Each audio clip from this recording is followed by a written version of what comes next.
I'm delighted to welcome you here to our launch of the Panto. I think there's a mixture, isn't there, of a full recognition that we have got Christmas coming up, it's just round the corner. That feeling that surely we only just had one of these a few days ago. In fact, it was 12 months ago that I stood here and welcomed you to last year's Panto. So thank you all very much for coming today. There is a line that I'm particularly fond of using this year, which is, when you're 100 years old, and we are, and I am, I feel like it anyway, anyway, but when you're 100 years old, you accrete all sorts of things, and a building like this has created ghosts, leaks in the roof, letters from the Queen. We haven't had that yet, but I'm sure we will. But one of the things that it's accreted, of course, is a tradition for entertaining and exciting the people of Winchester with a theatrical programme second to none, and as part of that theatrical programme, a hugely important part has been our traditional Panto.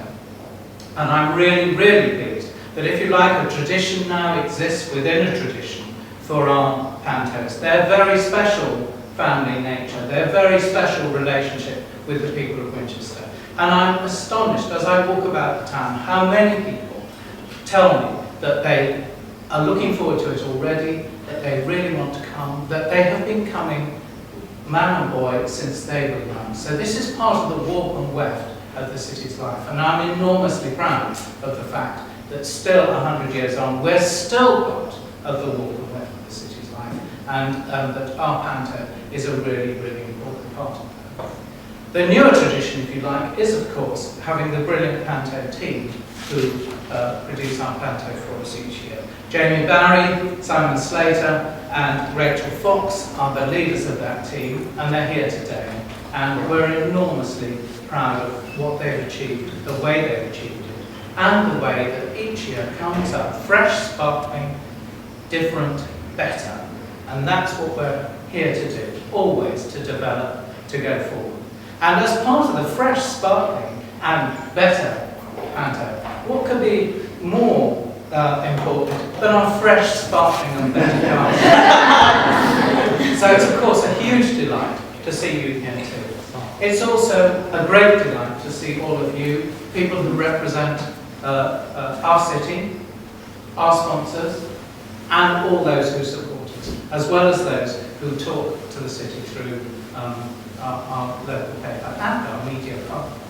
In terms of the detail of that, both in terms of what's happening next and our supporters, I'm going to hand over to Jamie, who's going to talk to you through the detail of this year's Sleeping Beauty. So it just serves me to say thank you for coming, you're very welcome, please drink the drink and eat the food.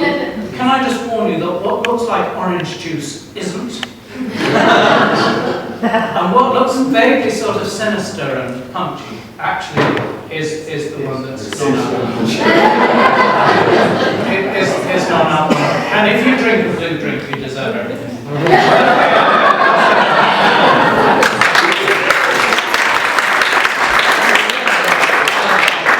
you very much, Madam Mayor, ladies and gentlemen. Welcome to our Panto launch yet again. As Mark said, it does seem to come around quicker and quicker every year.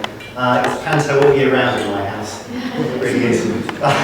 Believe me, we started on this in January, and so now it's very exciting for me because it's the first time we've had the whole cast together. And the next time we have the whole cast together will be the first day of rehearsal, so it really does feel like it's looming up very fast. As Mark already said, it's the centenary of this beautiful theatre, and so that's one of the reasons why we decided to do Sleeping Beauty, because of its 100-year theme. And in fact, it covers more than 100 years, because it starts at the christening, it goes forward to her coming of age when the curse comes to pass, and then it goes 100 years into the future. So actually, it's unique amongst pantos, which usually are taking place over a very sort of short time frame. It covers 118 years. But that gives us opportunities to do all sorts of things with it. And in our typical sort of style, we decided to go time travel. So that's what we're going to do this year. And not only that, we're not even doing the show in chronological order. So people are flying backwards and forwards, and we've got a prince coming from the 1920s back to the 1820s, meets and falls in love, and he goes back to his own time. That also means that we can travel forward to the 1920s. And so Act 2 is going to take place in the 1920s, which I think is a very exciting thing for us to do. And of course, with our team that we've got, we've already mentioned Simon Slater, our composer, and Rachel, who amongst other things, I can't see Rachel, hello, amongst other things, with Lydia and Catherine do our costumes and the whole design of that. We don't get our songs or our design off the peg, it's bespoke. And so we can do exactly what we want with it. So Act 2 of our pantomime is going to be in the 1920s, and the songs and the dances and the costumes are all going to reflect that, which is a really exciting thing that we're able to do. We have lots of other things going on. We've got flying characters, we've got puppetry, we've got a forest of thorns, we've got fire-breathing dragon, we've got all sorts of technical things that are going to come in this year, which are their own challenges, but are really exciting. But the most important thing that we do is that we tell the story. Now that might be obvious to you because it's such a beautiful story, but it's very easy to forget that in pantomime, that you concentrate so much on the audience participation and the slapstick and so on and so forth, and they forget to tell the story. We think it's very important to tell the story because when you cheer the hero and boo the villain, we want it to be because you care about the characters and what happens to them. And so that is an important part, and that's why our casting is so vital. And we have got another fantastic cast this year, which I'm going to introduce you to. And some of them I've only met once. Yes, first of all, we have two people coming back from last year, and they are Clive Flint, and Andy Medhurst. Clive is what I don't know what we call you, a schoolboard audience. I don't know. But Clive has done 8 Christmas shows. Or this is going to be his 9th, and he is so popular both in rehearsals and with the audience. It's great to have him back. And he and Andy worked so well together last year, and so I'm really pleased that both of them have come back to work together. And I think one of the highlights last year was the slosh scene, so we are going to do another slosh scene this year. I won't reveal the details, but it's going to be even messier.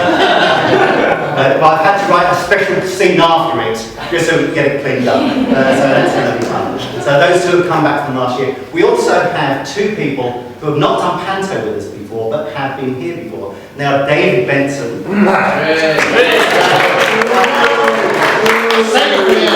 And Russell Smith. And our first non-Panto in-house production several years ago was a thing called Same Time Next Year, which was a fantastic show. If you remember it, they were the stars of that show. And indeed, Kate came back the year after and did Talking Heads with us.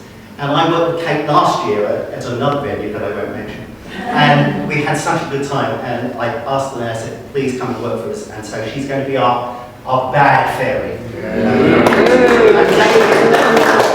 David, again, I've been trying to work with him again for years, but I mean, he's busy working at the National, the West End, and all sorts. And last Saturday on Doctor Who. But now, from the sublime to the ridiculous, he's coming here to be our day this year, Nurse Nelly. So welcome back to both of you. We then have 3 newcomers to our venue.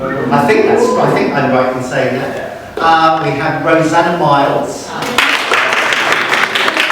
Rosanna is now a local actress. Yeah, so it's lovely to have a local actress. I wasn't sure whether to say this.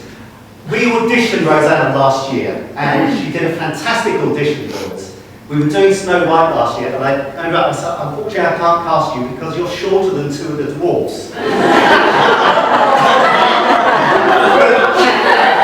She's perfect in every other way, and we're not operating the hot pipes this year, so I'm very pleased to welcome her this year to our festival. And last but by no means least, we have our quintessential Catherine Hayworth, and Alexander Morello.